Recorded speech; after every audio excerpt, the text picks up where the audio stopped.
Hello everyone, welcome to NCC YouTube channel. Tally प्राईमच्या आजच्या व्हिडिओमध्ये आपण शिकत आहोत इन्व्हेंटरी. टॅलीमध्ये जो इन्व्हेंटरी मास्टर्स आहे तर तो कसा अप्लाय करायचा, इन्व्हेंटरी म्हणजे काय, आजच्या व्हिडिओमध्ये आपण हे बघत आहोत. तर सुरू करूया आपण. What is a inventory. बऱ्याच मुलांना प्रश्न पडतो की इन्व्हेंटरी म्हणजे नक्की काय असतं. इन्व्हेंटरी म्हणजे स्टॉक्स, आणि इन्व्हेंटरीची व्याख्या मी अशी केलेली आहे ती बघू आपण.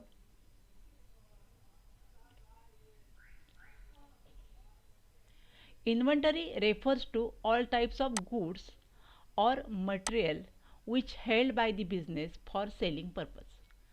जी वस्तू किंवा जे मटेरियल जे बिझनेसने हेल्ड केलेलं आहे आणि जे आपण काय करतोय, सेलिंग करतोय, अशा प्रत्येक गोष्टीला आपण म्हणतो इन्व्हेंटरी.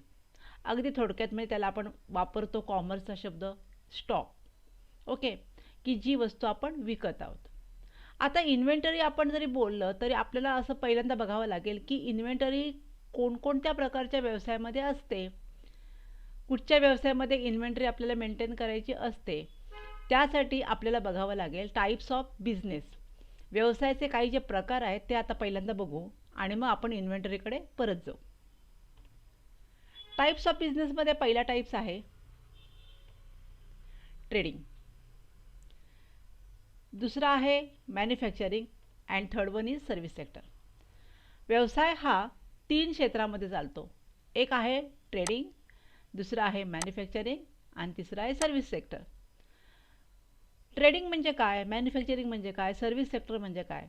ज्यावेळेस तुम्ही ॲक्च्युली अकाउंटिंग कराल एखाद्या व्यवसायामध्ये जाऊन, त्यावेळेस त्या व्यवसायाचं स्वरूप आपल्याला कळलं पाहिजे की तो व्यवसाय ट्रेडिंग करतो का, तो व्यवसाय मॅन्युफॅक्चरिंग करतो का, तो व्यवसाय सर्व्हिस देतो का, आणि त्याच्यावरती आपण इन्व्हेंटरी मेंटेन करतो.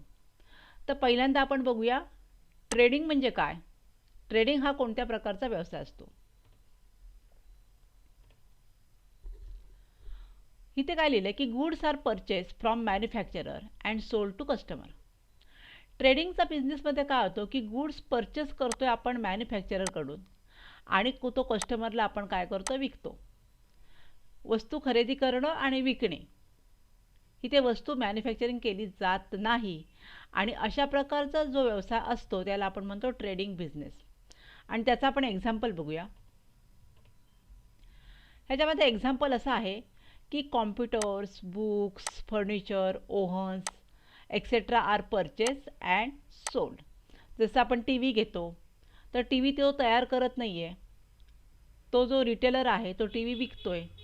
बुक सेलरकडे गेल्यावर ती तो बुक्स तयार करत नाहीत पण तो बुक्स खरेदी करतो मॅन्युफॅक्चरकडून आणि विकतो. तर ट्रेडिंग हा एक बिझनेस अशा प्रकारचा असतो की जिथे वस्तू आपण खरेदी करतो आणि विकतो, आणि जो मध्ये आपल्याला जो फायदा होतो त्या फायद्यामध्ये तो बिझनेस चालतो. दुसरा प्रकार आहे मॅन्युफॅक्चरिंग. याच्यामध्ये असं आहे की raw material purchase, process it and converted into finish product. That type of business is called manufacturing business. म्हणजे रॉ मटेरियल आपण खरेदी करतो आणि त्याच्यावरती प्रोसेसिंग करतो आणि एक नवीन वस्तू तयार होते की जी आपण उपयोगामध्ये आणतो. ह्याचं एक एक्झाम्पल बघू आपण. Example is producing the computer. Manufacturer purchase cabinet, CPU, keyboard, Mouse etcetera and prepare a final product of computer. आता याच्यामध्ये काय सांगितलं की कॉम्प्युटर आपल्याला तयार करायचं आहे, तो मॅन्युफॅक्चरर काय करतो, कॅबिनेट, CPU, कीबोर्ड हे खरेदी करतो आणि कॉम्प्युटर तयार करतो. अजून एखादं आपण एक्झाम्पल जर घेतलं तर आपल्याला जर कापड तयार करायचं असेल, कापडापासून शर्ट तयार करायचं असेल, तर कापड हे आपलं रॉ मटेरियल झालं. ते आपण व्यवस्थित कट करतो आणि त्याचा एखादा शर्ट, त्याचा एखादा ड्रेस शिवतो आणि त्याला लागणारी बटणं असतात, त्याला लागणारा सुई असतो, दोरा असतो, हे सगळं त्याला आपण यूज करतो. म्हणजे शर्ट जो आहे आपण तयार केलेला त्या शर्टला आपण काय म्हणतो, फायनल प्रॉडक्ट. आणि जे कापड आपण वापरतो that is called the raw material. अशी खूप उदाहरणं आहेत. टोमॅटो केचप खूप सुंदर उदाहरण आहे. टोमॅटोपासून आपण टोमॅटोचं केचप तयार करतो. तर टोमॅटो आणतात, बॉइलिंग करतात आणि त्याच्यामध्ये जे काही वस्तू इन्ग्रेडियंट्स बनतात ते घालतात आणि एक टोमॅटोचं सॉस तयार होतो किंवा एक केचप तयार होतो. असे बरेचसे उद्योग जे असतात की जे मॅन्युफॅक्चरर रॉ मटेरियल परचेस करतो आणि फायनल प्रॉडक्ट तयार करतो. तर असं हे उदाहरण झालं मॅन्युफॅक्चरिंगचं. आणि तिसरा जो प्रकार आहे सर्व्हिस सेक्टर, त्याच्यामध्ये giving services to the customer. तुमच्या लक्षात येतं की सर्व्हिस देतोय म्हणजे त्याच्यामध्ये गुड्स येतच नाही आहे ना. जसं आपण म्हणतोय बँकेत जातोय तर बँक कुठची वस्तू विकत नाही आहे, तर बँक काय करते, सर्व्हिस देते कस्टमरला. बँक ज्यावेळी सर्व्हिस देते त्याच बँक काय करते की बँकेमध्ये अकाउंट ओपन करणं, तुमचा कॅश मेंटेन करणं, तुमचं बिल्स ऑफ एक्सचेंज जो असतो व्यवहार तो मेंटेन करणं, कर्ज देणं, ओके. नंतर काही मौल्यवान वस्तू असतात त्या व्यवस्थित ठेवणं हे लॉकरमध्ये, अशा सगळ्या सर्व्हिसेस बँक देते. ओके. तुम्ही लॉयरकडे गेलात तर लॉयर तुम्हाला एखादा सल्ला देतो. डॉक्टरांकडे गेला डॉक्टर तुम्हाला प्रॉपर मेडिसिन देतो. म्हणजे या ठिकाणी जो डॉक्टर, लॉयर किंवा टीचर, बँक, LIC इन्स्टिट्यूट ह्या सर्व्हिस देत असतात. आणि त्याच्यामुळे ह्या सर्व्हिस सेक्टरमध्ये कोणत्याही प्रकारचा गुड्स येत नाही. There will be no transactions in any goods.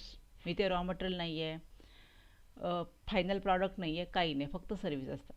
मग तुमच्या लक्षात येतं का की जे सर्व्हिस सेक्टर आहेत ह्या सर्व्हिस सेक्टरमध्ये गुड्सच जर नसेल तर इथे इन्व्हेंटरी आपल्याला मेंटेन करण्याचा प्रश्नच येत नाही आहे. मग ट्रेडिंगचा बिझनेस हा जो आपला आहे आणि मॅन्युफॅक्चरिंग हा जो बिझनेस आहे, ह्या दोन प्रकारच्या बिझनेसमध्येच आपल्याला इन्व्हेंटरी मेंटेन करावी लागते. तर आजचं लेक्चर जे होतं ते इन्व्हेंटरी संदर्भात होतं, थोडीशी बेसिक इन्फॉर्मेशन. ह्याच्या पुढचा जो व्हिडिओ आपला आहे तो इन्व्हेंटरी कशी मेंटेन करायची आहे, त्याच्यामध्ये stock group, category, items, units, locations, एका गोडाऊनमध्ये दुसऱ्या गोडाऊनमध्ये असे बरे व्हिडिओ आपण करणार आहोत. व्हिडिओ जर आवडत असतील तर नक्की तुम्ही लाईक करा, शेअर करा, सबस्क्राईब करा आणि कमेंट्स करा. थँक्यू.